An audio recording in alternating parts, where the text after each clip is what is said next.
Yo, what's going on, guys? Welcome back to the Tigers Den podcast. I am your host, Big C Got Game. Before we get started, you know what we got to do. Make sure you smash that thumbs up button and subscribe if you're brand new. And don't forget to hit those links down in my description and follow your boy on Twitter and Instagram at Big C Got Game. That way you can stay up to date on what's going on with the Dynasty. And big shout out to the Noti Squad. I see y'all, man. Everybody, make sure you hit that bell. Go ahead, smash the bell real quick. Join the Noti Squad. That way you get that email and you know when your boy is posting. So we're coming off our win over USA. That's South Alabama. 45-42 was our final. What a shootout, man. We almost lost the game in the second half, giving up 28 points in the second half and only scoring 17. Freshman Phil Austin finished 11 of 15 for 134 yards, 1 touchdown, completing 73% of his passes. No turnovers this game, which I'm excited about. He did a great job running the offense. It was raining, so I kind of took the pass game back a little bit and focused more on the run. As you can see by these numbers, my man Charlie Brooks is a monster. 22 carries for 156 yards and 3 touchdowns. He has definitely solidified himself as the number one running back. If you guys haven't noticed, I'm running more of like a USC type offense right now, allowing the two-back system to work. Brooks would be like the Lindell White of the team, and Higgins, who finished with 100 yards himself, is more the Reggie Bush type feel, the speed back, he gets to the outside and turn it upfield. Austin had 13 carries for 35 yards, but again, I took the ball out of his hands more and focused on our running backs. I'm excited because Higgins went over 100 yards. He had that long 42-yard counter run to the right. He's starting to show he's dynamic as well. Out wide, again, we didn't pass the ball a lot, but Salmon and Clark both finished with 3 grabs. Higgins had 2, and our tight end Jones, he had the 1 touchdown on the day. Defense, I was very happy with our linebacker play. Jackson and Freeman led the way with 9 tackles. USA was a running team, so what I did was I went back to our normal 4-3 defense. I spread the DNs out and allowed the linebackers to come down and play downfield. And Jackson and Freeman showed out, man. They had 5 tackles for losses, and they came up big for us. I was a little disappointed in our guy Deontay Bridgewater this week. He got ran over a lot. He misjudged a couple balls. He just had an off day. Hopefully in this next game he'll be able to bounce back.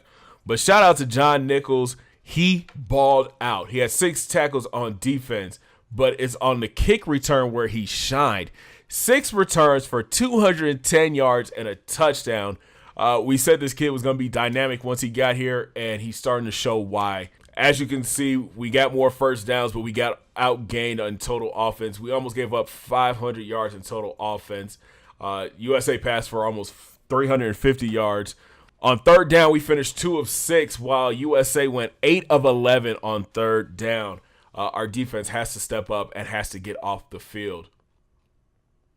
We forced the only turnover. That was the interception from Shy at the end of the half. And we were able to hold the ball for almost 20 minutes. All in all, it was a great win for us, man. Way to kick off Sun Belt. That was our first Sun Belt Conference game. Now we look ahead and we get to take on Georgia State. But before that, we got to take a look at the top 25 for this week. Sitting at number 1 this week is Bama. They're 4-0, and they got Mississippi coming up this week. USC still sits at 2 after beating Oregon State. Oklahoma is 3. Stanford moves up 2 spots to 4. Washington is up 3 spots to 5. Missouri is up 5 spots to 6. Michigan makes a huge jump from 15 to 7. Auburn is 8th. Nebraska moves up 4 spots to 9. And Clemson rounds out your top 10. They are 1-1 and take on UNC this week. Here's a look at your players of the week in the Sun Belt Conference. And shout out to Charles Brooks with his 22 carries, 156 yards, and 3 touchdowns. He is the offensive player of the week. And Texas State corner Jordan Eastling had 2 interceptions versus win over Wyoming, and he's going to be your defensive player of the week. So a lot of you guys in the comment sections were concerned about our recruiting board and the lack of defensive ends and aggressive pass rushers. Oh my guys. Trust me, I was too. And I went looking and searching for defensive ends, and I think I found one.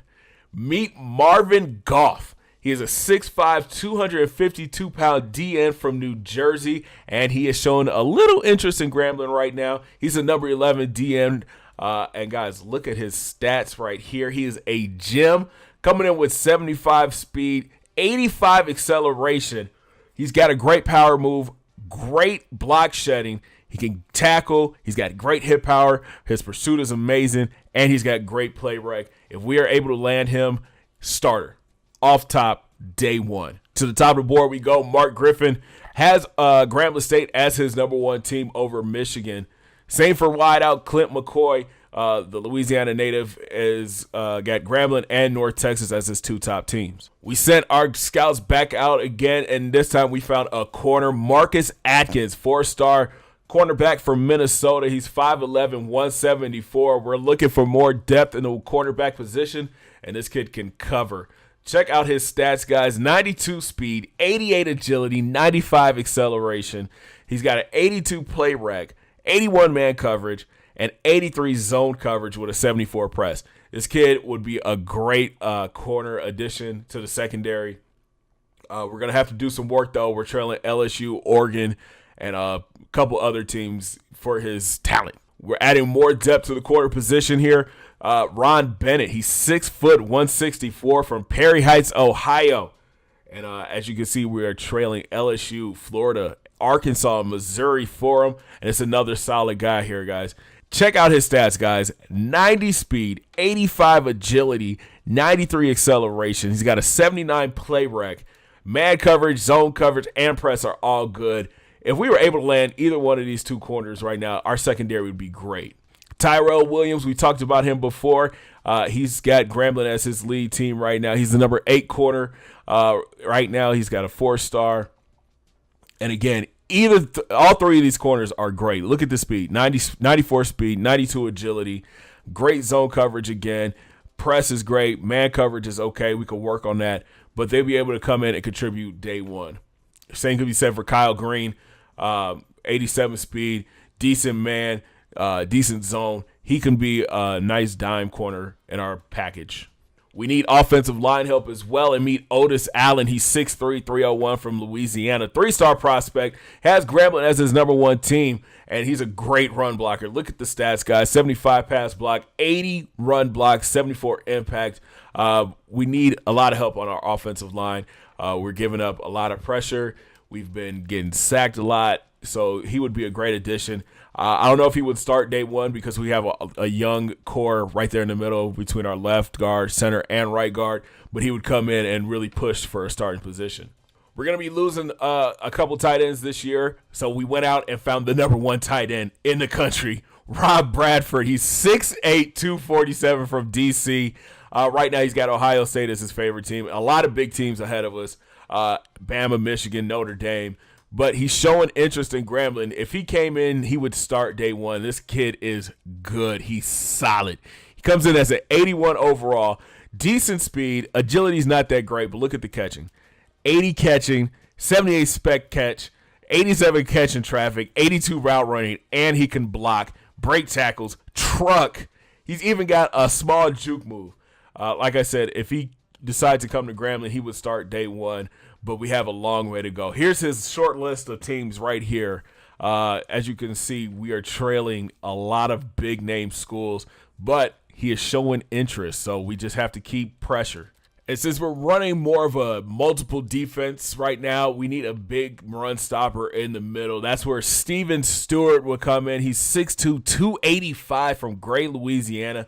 And as you can already see, he's got Grambling as his lead school right now. He's a 3-star prospect. And honestly, he's just a plug-and-play kind of guy. He's a big dude. His speed's not that great, but look at the strength. He's got 77 strength. He's got a 73 power move, 71 finesse, and a 75 block shed. We need somebody who's going to get in and clog the middle, allowing the linebackers to come down and make plays. And I think that Stewart would make that possible. So that's going to do it for recruiting this week. As you can see, I've added a couple new players, and we're still adding players as we go. I'm still looking for another big play defensive end. So if I find anything, I will definitely post it on the Twitter and Instagram page. So make sure you guys follow me at Big C Got Game to stay up to date.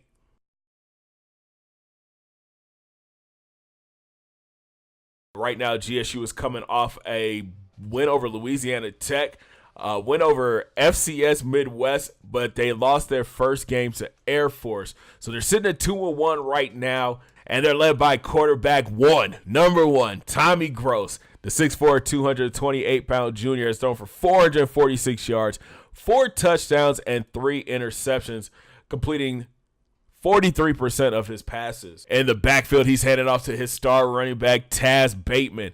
He's rushed for 43 times for 265 yards and 1 touchdown. But we're going to have to be careful again this week. Gross is a scrambling quarterback, so we're already knowing we're going to see a lot of option plays. Gross has rushed for 155 yards and 2 touchdowns, including a 49-yard rush earlier this year. Backup Darius Stubbs is also dangerous, 12 carries for 73 yards with a 21-yard rush. Out wide, Penny Hart, the 5'8 junior, redshirt junior, has caught 12 balls for 164 yards and 2 touchdowns. Look for Nichols to be shadowing Hart all over the field. Wirtz is his tight end. He's a big dude, 6'4", 226 from Georgia. He's caught 8 balls for 78 yards and a touchdown. And Jonathan Afidi, he's a sophomore from Charlotte, 7 grabs for 71 yards and 1 touchdown. On defense, Michael Shaw is going to be a problem. The 6'4 linebacker has 26 tackles with 11 solos. We also have to get a blocker on Martarius Allen. The 6'2 senior has 1.5 sacks with 22 tackles. And in the secondary, Shaw leads the way with interceptions with 1, but they are dangerous at corner. They have Jermaine Hayes. They have D. Lewis, Jalen Jones out at safety, DeAndre Applin at safety. It seems like they have a young secondary. Their lead corner is out. Jerome Smith is hurt. So we can take advantage of their secondary, man. They have a very young secondary. Maybe this week we put the ball back in Austin's hand and allow him to throw the ball all over the field to our wideouts. And it looks like Herb Street is rolling with the Tigers this week. Leave comments down below. Let me know what you guys think. It's the battle of GSU. You got Georgia State versus Grambling State. Who do you think is going to pull it off? Also, comments down below. What else do you think we need added to our recruiting class? Like I said, I'm looking for maybe 1 or 2 more DNs to help with the pass rush. We got corners for days on that list. If we can land at least 2 of those corners, our secondary will be nice going into next season. So let me know what you guys think of the recruiting board. Who do you have in this game? GSU Panthers or GSU Tigers? Thanks for watching, guys. Make sure you smash that thumbs up button and subscribe if you're brand new. And don't forget, links in the description, Twitter, Instagram. Follow your boy at Big C Got Game. And I'm going to check you guys out. Thanks for watching, guys. 2 fingers in the air.